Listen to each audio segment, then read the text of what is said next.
ಮಾದೇವಪುರದ ಈ ಒಂದು ದೊಡ್ಡ ಗ್ರಾಮದಲ್ಲಿ 1974ನೇ ಇಸ್ವಿನಲ್ಲಿ ಆನಂದ್ ಶಿಕ್ಷಣ ಸಂಸ್ಥೆಯ ಆಶ್ರಯದಲ್ಲಿ ಆನಂದವಾದ ಹೆಸರಿನ ಒಂದು ಪ್ರೌಢಶಾಲೆಯನ್ನು ಪ್ರಾರಂಭ ಮಾಡಿ ಇವತ್ತು ಸುವರ್ಣ ಮಹೋತ್ಸವವನ್ನು ಅಂದರೆ 50 ವರ್ಷಗಳು ನಮ್ಮ ಗ್ರಾಮೀಣ ಪ್ರದೇಶದ ಹಳ್ಳಿಯ ಮಕ್ಕಳಿಗೆ ಒಂದು ಶಿಕ್ಷಣವನ್ನು ಕೊಡಬೇಕು ಅಂತಕ್ಕಂಥ ಉದ್ದೇಶದಿಂದ 50 ವರ್ಷಗಳಿಂದ ಈ ಒಂದು ಶಿಕ್ಷಣ ಸಂಸ್ಥೆ ಯಶಸ್ವಿಯಾಗಿ ಕಾರ್ಯವನ್ನು ನಿರ್ವಹಣೆ ಮಾಡ್ತಾ ಇದ್ದೀರಿ. ಪ್ರಥಮವಾಗಿ ಈ ಶಿಕ್ಷಣ ಸಂಸ್ಥೆಯ ಈಗಿನ ಎಲ್ಲ ಪದಾಧಿಕಾರಿಗಳಿದ್ದೀರಿ, ಅಧ್ಯಕ್ಷರು, ಪದಾಧಿಕಾರಿಗಳು ಹಾಗೂ ಈ ಒಂದು ಸಂಸ್ಥೆಗೆ ಪ್ರಾರಂಭ ಮಾಡ್ತಕ್ಕಂಥ ನಿಟ್ಟಿನಲ್ಲಿ ಆಗಿನ ನಮ್ಮ ಹಿರಿಯರು ಬಹಳ ಜನ ಅದನ್ನು ವಿಶೇಷವಾಗಿ ತಿರುನಾರಾಯಣ ಅಯ್ಯಂಗಾರ್ ಅವರ ಒಂದು ದೂರದೃಷ್ಟಿಯಿಂದ ಪ್ರಾರಂಭ ಆದಂಥ ಈ ಒಂದು ಶಾಲೆ ನಮ್ಮ ಗ್ರಾಮೀಣ ಮಕ್ಕಳ ಒಂದು ಬದುಕಿಗೆ ಒಂದು ದಾರಿದೀಪವಾಗಿ ಯಶಸ್ವಿಯಾಗಿ ಕೆಲಸ ಮಾಡ್ತಾ ಇದ್ದೇವೆ. ಈ ಒಂದು ಕಾರ್ಯಕ್ರಮದ ಸಮಾರೋಪ ಸಭೆಯಲ್ಲಿ ರವೀಂದ್ರ ಅವರು, ನಮ್ಮ ಆತ್ಮೀಯ ಸ್ನೇಹಿತರು, ಮಾಜಿ ಶಾಸಕರು ಸ್ವಲ್ಪ ನೇರವಾಗಿ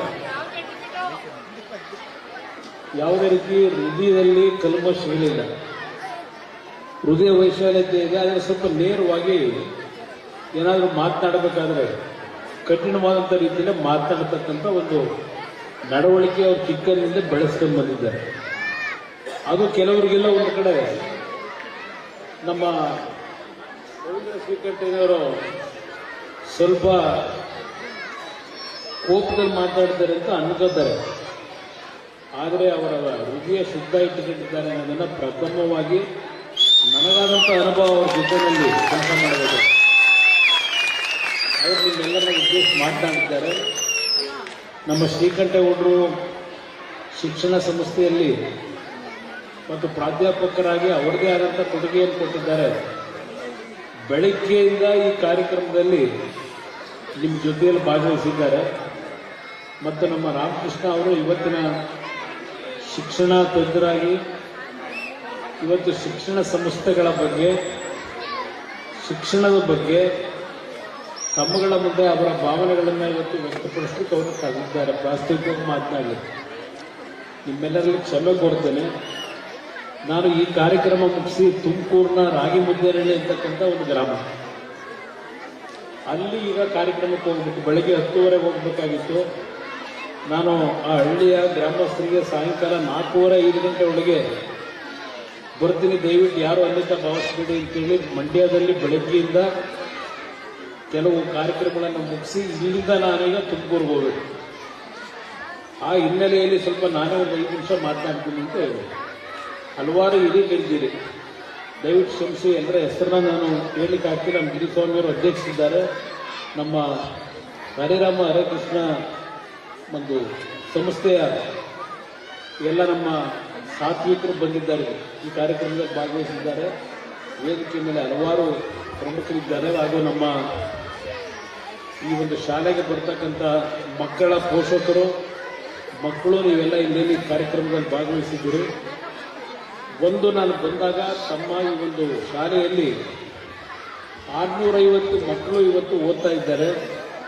ಸ್ವಲ್ಪ ನಮ್ಮ ಹೆಣ್ಣು ಮಕ್ಕಳಿಗೆ ಶೌಚಾಲಯದ ಕೊರತೆ ಇದೆ ಅಂತ ಏನು ಹೇಳಿದ್ದಾರೆ. ನಾಳೆ ನಾಡಿದ್ರಲ್ಲೇ ನಮ್ಮ ಕಚೇರಿಯಿಂದ ಬಂದು ಎಲ್ಲ ಸ್ಥಳ ಪರಿಶೀಲನೆ ಮಾಡಿ ಆ ಶೌಚಾಲಯದ ಒಳ್ಳೆಯ ರೀತಿಯಲ್ಲಿ ಮಕ್ಕಳಿಗೆ ಅನುಕೂಲ ಆಗಬೇಕು. ತಕ್ಷಣ ಆ ಒಂದು ಶೌಚಾಲಯವನ್ನು ಕಟ್ಟಿಸ್ತಕ್ಕಂಥದ್ದಕ್ಕೆ ಆದೇಶ ಮಾಡ್ತೀವಿ. ಅದ್ರ ಜೊತೆಗೆ ನಮ್ಮ ರವೀಂದ್ರ ಶ್ರೀಕಂಠಯ್ಯನವರು ಹೇಳ್ತಾ ಇದ್ದಾರೆ, ಕುಮಾರಣ್ಣವರ ಒಂದು ದೂರ ಚಿಂತನೆಗಳು ಶಿಕ್ಷಣ ಕ್ಷೇತ್ರದಲ್ಲಿ ಅವರದೇ ಆದಂಥ ಕೆಲವು ಕಾರ್ಯಕ್ರಮ ತರಬೇಕು ಅಂತ ಇತ್ತು. ಇನ್ನೂ ನಾವು ಅದನ್ನು ಕಾಣಲಿಕ್ಕೆ ಆಗಿಲ್ಲ ಅಂತ. ಬಹುಶಃ ನಮ್ಮ ಹಿರಿಕರಿದ್ದೀರಿ. 2006ರಲ್ಲಿ ನಾನು ಮುಖ್ಯಮಂತ್ರಿ ಆದಾಗ ಏನೋ ಹಳೆ ಕತೆ, ನಾನು ಪದೇ ಪದೇ ಹೇಳಬೇಕಂತ ಅನವಶ್ಯಕ ನಾನು. ಆದರೂ ಸ್ವಲ್ಪ ಇವತ್ತಿನ ದಿನಗಳಲ್ಲಿ ಕೆಲಸ ಮಾಡಿದ್ದಕ್ಕಿಂತ ಹೆಚ್ಚಾಗಿ ಪ್ರಚಾರ ತಗೊಳ್ಳೋದೇ ಜಾಸ್ತಿ. ನಾನು ಪ್ರಚಾರಕ್ಕೆ ಹೋಗಲಿಲ್ಲ, ಆದರೆ ಪ್ರಾಮಾಣಿಕವಾಗಿ ಇದ್ದಂಥ 20 ತಿಂಗಳಲ್ಲಿ ಬಹುಶಃ ರಾಜ್ಯದಲ್ಲಿ 5 ವರ್ಷ 10 ವರ್ಷ ಅಧಿಕಾರ ನಡೆಸಿದಂಥವರು ಮಾಡಲಿಕ್ಕೆ ಆಗದೇ ಇರತಕ್ಕಂಥ ಕಾರ್ಯಕ್ರಮಗಳನ್ನು, ಯೋಜನೆಗಳನ್ನು ಈ ರಾಜ್ಯದಲ್ಲಿ ತಂದುಕೊಟ್ಟಿದ್ದೇನೆ. ಅದು ನನಗಿರ್ತಕ್ಕಂಥ ಆತ್ಮತೃಪ್ತಿ. ನಾನು ಮುಖ್ಯಮಂತ್ರಿ ಆದಂಥ ಸಂದರ್ಭ ಈ ರಾಜ್ಯದಲ್ಲಿ ಕಾಲೇಜುಗಳು ಇದ್ದಂಥ ಸಂಖ್ಯೆ 169 ನಮ್ಮ ಸರ್ಕಾರಿ ಕಾಲೇಜುಗಳು. ಒಂದೇ ವರ್ಷದಲ್ಲಿ ನಾನೇನು ಶಿಕ್ಷಣ ಕ್ಷೇತ್ರದ ಬಗ್ಗೆ ಒಂದು ಸಭೆ ಕರೆದಿದ್ದೆ. ಒಂದು ಜಿಲ್ಲಾ ಕೇಂದ್ರದಲ್ಲಿ ನಮ್ಮ ಮಹಿಳಾ ಮಕ್ಕಳಿಗೆ ಒಂದು ಫಸ್ಟ್ ಗ್ರೇಡ್ ಕಾಲೇಜ್ ಬೇಕು ಅಂತಕ್ಕಂಥ ಒಂದು ಅರ್ಜಿ ಬಂತು. ಆ ಹಿನ್ನೆಲೆಯಲ್ಲಿ ಮೀಟಿಂಗ್ ಮಾಡಬೇಕಾದ್ರೆ ನನಗೆ ಬಂದಂಥ ವಿಷಯ ಬರೀ 169 ಕಾಲೇಜ್ ಇದೆ, ಕೆಲವು ಜಿಲ್ಲಾ ಕೇಂದ್ರದಲ್ಲಿ ಫಸ್ಟ್ ಗ್ರೇಡ್ ಕಾಲೇಜೇ ಇಲ್ಲ. ಅವತ್ತೇ ತೀರ್ಮಾನ ಮಾಡಿ 189 ಕಾಲೇಜು ಒಂದೇ ವರ್ಷದಲ್ಲಿ ಪ್ರಾರಂಭ ಮಾಡಿದೆ. 60 ವರ್ಷ ಸ್ವಾತಂತ್ರ್ಯ ಬಂದು ಕಾಲೇಜುಗಳ ಸಂಖ್ಯೆ 169. ಇನ್ನು ಜೂನಿಯರ್ ಕಾಲೇಜುಗಳು 500 ಕಾಲೇಜುಗಳು ಪ್ರಾರಂಭ ಮಾಡಿದೆ. ಇನ್ನು ಹೈಸ್ಕೂಲ್ಗಳು, ಪ್ರೌಢಶಾಲೆ 1400 ಪ್ರೌಢಶಾಲೆ ಕೊಟ್ಟೆ. 56,000 ಕುಟುಂಬದ ನನ್ನ ಸಹೋದರರಿಗೆ ಕೆಲಸ ಕೊಟ್ಟೆ ಟೀಚರ್ಗಳಾಗಿ. ಒಂದು ಬಾರಿ ದೇವೇಗೌಡರ ಕಾಲದಲ್ಲಿ ಗೋವಿಂದಗೌಡರು 1 ಲಕ್ಷ ಶಿಕ್ಷಕರನ್ನ ನೇಮಕ ಮಾಡಿದ ನಂತರ ಮತ್ತೆ ಇಷ್ಟು ದೊಡ್ಡ ಮಟ್ಟದಲ್ಲಿ ಸರ್ಕಾರದಲ್ಲಿ ಶಿಕ್ಷಕರನ್ನ ನೇಮಕ ಮಾಡಿದ್ದು ನಾನು ಮುಖ್ಯಮಂತ್ರಿ ಆದಂಥ ಒಂದು ಅವಧಿ 20 ತಿಂಗಳು ಮಾಡಿರ್ತಕ್ಕಂಥ. ಇದಿಷ್ಟೇ ಅಲ್ಲ, ಇಂಜಿನಿಯರಿಂಗ್ ಕಾಲೇಜು, ಮೆಡಿಕಲ್ ಕಾಲೇಜುಗಳಿಗೆ ನಾವೇನು ಕೆಲವು ತೀರ್ಮಾನ ಮಾಡಿದ್ವು. ಹೇಳ್ತಾ ಹೋದರೆ ಹಲವಾರು ವಿಷಯ ಹೇಳಬಾರ್ದು. 2ನೇ ಬಾರಿ ಮುಖ್ಯಮಂತ್ರಿ ಆದಾಗ ನಾನು ಕರ್ನಾಟಕ ಪಬ್ಲಿಕ್ ಶಾಲೆ ಅಂತಕ್ಕಂಥದ್ದನ್ನು ಪ್ರಾರಂಭ ಮಾಡಬೇಕು ಅಂತ ತೀರ್ಮಾನ ಮಾಡಿದೆ. ಇಲ್ಲಿ ಈ ಶಾಲೆ ನಮ್ಮ ಅಧ್ಯಕ್ಷರು ಹೇಳ್ತಾ ಇದ್ರು ಕನ್ನಡ ಮೀಡಿಯಂ ಶಾಲೆ ಅಂತ ಹೇಳಿ. ಆಮೇಲೆ ನಮ್ಮ ಶಿಕ್ಷಕರು, ನಮ್ಮ ಸಹೋದರರಿಗೆ ಒಂದು ಅರ್ಜಿ ಕೊಟ್ಟರು. ನಾನು ಮುಖ್ಯಮಂತ್ರಿ ಆದಂಥ ಸಂದರ್ಭದಲ್ಲಿ 95ನೇ ಇಸ್ವಿಯವರೆಗೆ ಎಲ್ಲ ಅನುದಾನ ರಹಿತ ಶಾಲೆಗಳ ಟೀಚರ್ಗಳನ್ನು ಅನುದಾನ ಕೊಡ್ತಕ್ಕಂಥ ತೀರ್ಮಾನ ಮಾಡಿ ಒಂದೇ ಸಲ ಒಂದು ಆದೇಶ ಮಾಡಿಕೊಂಡ್ರು. ಅದಾದ ನಂತರ ಇವತ್ತಿನವರೆಗೆ ಪುನಃ ಬಂದಂಥ ಈ 17 ವರ್ಷ ಸರ್ಕಾರದಲ್ಲಿ ಆ ಒಂದು ಶಿಕ್ಷಕರ ಅನುದಾನ ರಹಿತ ಶಾಲೆಗಳ ಶಿಕ್ಷಕರ ಬಗ್ಗೆ ಅದು ಯಾವಾಗ ಅನುಕಂಪ ಬರುತ್ತೋ ಗೊತ್ತಿಲ್ಲ. ನಾನು ಅದಕ್ಕೆ ಅವ್ರು ಹೇಳ್ತಾ ಇದ್ದೆ, ಬಹುಶಃ ಮುಂದಿನ 2 ವರ್ಷದಲ್ಲಿ ಈ ರಾಜ್ಯದಲ್ಲಿ ನನ್ನ ಒಂದು ವಿಶ್ವಾಸ ನಿಜವಾದ ಜನತೆಯ ಸರ್ಕಾರ ಬರುತ್ತೆ ಅಂತ ನಂಬಿಕೆ ಇಟ್ಟಿದ್ದೀನಿ. ನಿಜವಾದ ಜನತಾ ಸರ್ಕಾರ, ಅದು ಯಾರ್ದು ಸರ್ಕಾರ ಅಲ್ಲ, ಜನರ ಸರ್ಕಾರ ಆಗಬೇಕು. ಜನಸಾಮಾನ್ಯರ ಅವರ ಚಿಂತನೆಗಳೇನಿದೆ, ಅವರ ಬಯಕೆ ಏನಿದೆ, ಅದರಿಂದ ಅವರ ಬದುಕೇನಾಗ್ತದೆ ಅಂತ ಒಂದು ಸರ್ಕಾರ ಈ ರಾಜ್ಯದಲ್ಲಿ ಬರಬೇಕು ಅಂತಕ್ಕಂಥದ್ದು ನನ್ನ ಒಂದು ಅಭಿಪ್ರಾಯ ಇದೆ ಅಂತಕ್ಕಂಥದ್ದನ್ನು ನಿಮ್ಮ ಮುಂದೆ ಹೇಳಲಿಕ್ಕೆ ಬಯಸ್ತಾ ಇದ್ದೇನೆ. ಇತ್ತೀಚೆಗೆ ಸ್ವಲ್ಪ ಚುನಾವಣೆ ನಡೆಸ್ತಕ್ಕಂಥದ್ದು ಬಹಳ ಕಷ್ಟ. ಒಂದು ಕಾಲದಲ್ಲಿ ನೀವುಗಳು ನಮ್ಮ ಹಳ್ಳಿಯಲ್ಲಿ ಅಭ್ಯರ್ಥಿ ಆದಂಥವ್ರನ್ನ ನಿಮ್ಮ ಹಳ್ಳಿಯಲ್ಲಿ ಮೆರವಣಿಗೆ ಮಾಡಿ ಪ್ರತಿ ಮನೆ ಹತ್ರ ವಿಳ್ಯದೆಲೆ ಅಡಿಕೆ ಕೊಟ್ಟು ₹1, 50 ಪೈಸೆ, ₹5 ಹಣ ಕೊಟ್ಟರೆ ಚುನಾವಣೆ ನೀನು ಇಟ್ಕೊಳ್ಳಪ್ಪ ಅಂತ ಕೊಡ್ತಾ ಇದ್ರು ವೆಚ್ಚಕ್ಕೆ. ಈಗ ಪರಿಸ್ಥಿತಿ ಏನಾಗಿದೆ? ದಯವಿಟ್ಟು ನಿಮಗೆ ಕೈ ಜೋಡಿಸಿ ಮನವಿ ಮಾಡ್ತೇನೆ. ಇವತ್ತು ಕರ್ನಾಟಕ ರಾಜ್ಯದಲ್ಲಿ ಯಾವ ದಿಕ್ಕಿನಲ್ಲಿ ನಾವು ಹೋಗ್ತಾ ಇದ್ದೇವೆ ಯೋಚನೆ ಮಾಡಿ. ಇದು ಅತ್ಯಂತ ಸಂಪತ್ತು ಭರಿತವಾದಂಥ ರಾಜ್ಯ. ಇದು ಹಣದ ಕೊರತೆ ಇಲ್ಲ ಈ ರಾಜ್ಯದಲ್ಲಿ. ಈ ನಾಡಿನ ಜನತೆ ಸರ್ಕಾರಕ್ಕೆ ಯಥೇಚ್ಛವಾಗಿ ನೀವು ಹಣ ಕಟ್ತೀರಿ. ಯಾವಾಗಲೂ ಸರ್ಕಾರದ ಖಜಾನೆ ತುಂಬಿಸ್ತೀರಿ ನೀವು. ಆದರೆ ನಿಮ್ಮ ಕಷ್ಟಕ್ಕೆ ಈ ಸರ್ಕಾರಗಳು ಯಾವ ರೀತಿಯಲ್ಲಿ ಸ್ಪಂದಿಸ್ತಾ ಇದ್ದಾರೆ, ರೈತ ಬೆಳೆದಂಥ ಬೆಳೆಗೆ ಒಂದು ಒಳ್ಳೆ ಬೆಲೆ ಕೊಡಿ ಅಂದರೆ ಆ ಬೆಲೆ ಕೊಡೋದಿಲ್ಲ. ಇವತ್ತು ರೈತರಿಗೆ ಯಾವ ಸಂದರ್ಭದಲ್ಲಿ ಯಾವ ರೀತಿ ಸಹಾಯ ಮಾಡಬೇಕು ಅದನ್ನು ನಾವು ಕಾಣಲಿಕ್ಕೆ ಸಾಧ್ಯ ಇಲ್ಲ. ಭ್ರಷ್ಟಾಚಾರ. ಇವತ್ತು ಸರ್ಕಾರದ ಉದ್ಯೋಗ ಮಾಡ್ತಕ್ಕಂಥ ನಮ್ಮ ಅಧಿಕಾರಿಗಳು ಸಹ ನೆಮ್ಮದಿಯ ಬದುಕನ್ನು ಕಾಣಲಿಕ್ಕೆ ಸಾಧ್ಯ ಇಲ್ಲ. ನಾನು ನೆನ್ನೆ ದಿನ ಯಾವುದೋ ಒಂದು ಪತ್ರಿಕೆಯಲ್ಲಿ ನೋಡ್ತಾ ಇದ್ದೆ, ಟಿವಿಲೂ ಬರ್ತಾ ಇತ್ತು. ಯಾರೋ ಒಬ್ಬ ಚೀಫ್ ಇಂಜಿನಿಯರ್ ಯಾವುದೋ ಕಾನೂನು ಬಾಹಿರವಾಗಿ ನಮ್ಮಂಥ ರಾಜಕಾರಣಿಗಳು ಹೇಳಿದ್ರು ಅಂತ ಹೇಳಿ ತೀರ್ಮಾನ ತಗೊಂಡು ಇವತ್ತು ಈಗಾಗಲೇ ಅದು ನಡೆದಿರೋ ಘಟನೆ ಒಂದು 8 ವರ್ಷ ಆಗಿದೆ, 4 ವರ್ಷ ಜೈಲಿಗೆ ಹಾಕಿದ್ದಾರೆ. ನಿನ್ನೆ ಟಿವಿಲಿ ಬರ್ತಾ ಇದೆ. ಇವತ್ತು ಈ ಪರಿಸ್ಥಿತಿಗೆ ಯಾರು ಕಾರಣಕರ್ತರು? ಅಧಿಕಾರಿಗಳ ಮೇಲೆ ಒತ್ತಡ ಹಾಕಿ ನೀವು ಹೀಗೆ ಮಾಡು ಹಾಗೆ ಮಾಡು ಅಂತ ಹೆದರಿಸಿ ಇವತ್ತು ಈ ಕೆಲಸ ಮಾಡ್ತಕ್ಕಂಥದ್ದು ಏನಿದೆ, ನಮ್ಮ ಮಾಧ್ಯಮದ ಸ್ಥಗಿತಿದ್ದು ಅದಕ್ಕೋಸ್ಕರ ಹೇಳ್ತಾ ಇದ್ದೀವಿ. ನಮ್ಮ ಅಧಿಕಾರಿಗಳಿಗೆ ಯಾವುದೇ ಕಾರಣಕ್ಕೂ ಕಾನೂನು ಬಾಹಿರವಾಗಿ ಯಾವನೇ ಮಂತ್ರಿ, ಮುಖ್ಯಮಂತ್ರಿ, ಯಾವನೇ ಜನಪ್ರತಿನಿಧಿ ಹೇಳಿದ್ರು ಕಾನೂನು ಮೀರಿ ಕೆಲಸ ಮಾಡಬೇಡಿ. ಏಕೆಂದರೆ 2-3 ಉದಾಹರಣೆ ಕೊಡಬಲ್ಲ ಅವೆಲ್ಲ ಯಾವ ರೀತಿ ಆಗಿದೆ ಅಂತ.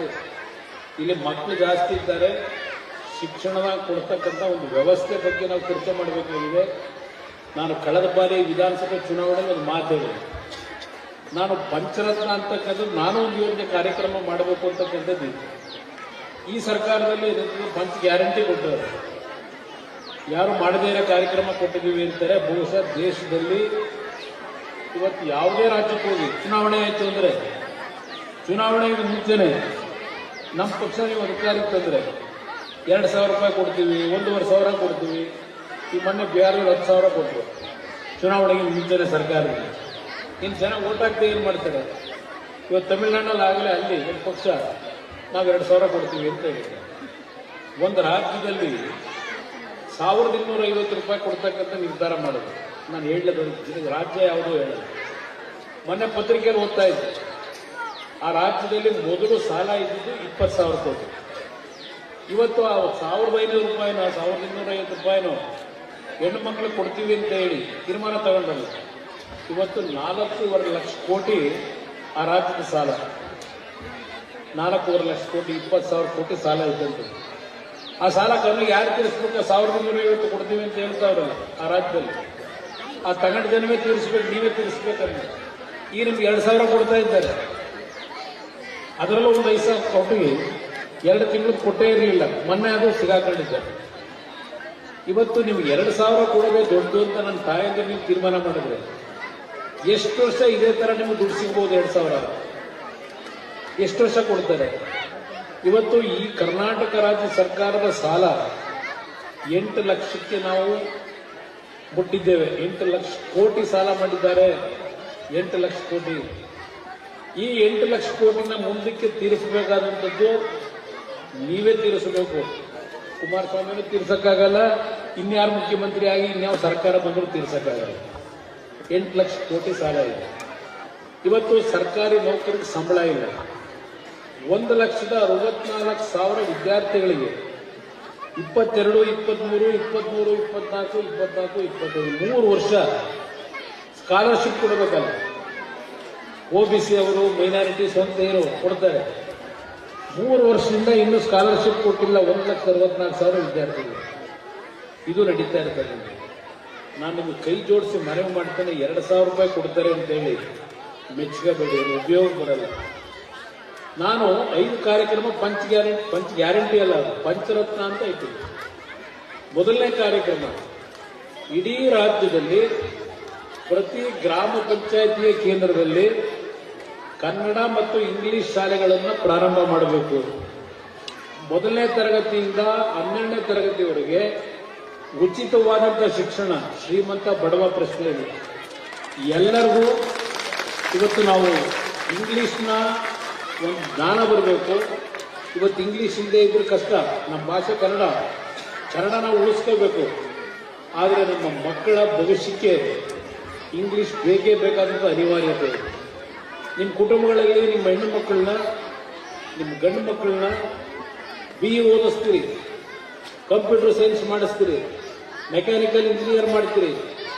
ಅವ್ರನ್ನ ಇಂಟರ್ವ್ಯೂ ಕಳಿಸಿದ್ರೆ ಇಂಗ್ಲಿಷ್ನ ಒಂದು ಜ್ಞಾನ ಇದೆ, ಅವರು ಪ್ರತಿಭೆ ಇರುತ್ತೆ, ಆದರೆ ಇಂಟರ್ನಲ್ ಅವರು ಪ್ರಶ್ನೆ ಕೇಳಿದಾಗ ಉತ್ತರ ಕೊಡಬೇಕಾದ್ರೆ ಇಂಗ್ಲಿಷ್ನಲ್ಲಿ ಉತ್ತರ ಕೊಡ್ಲಿಕ್ಕೆ ಆಗಲ್ಲ.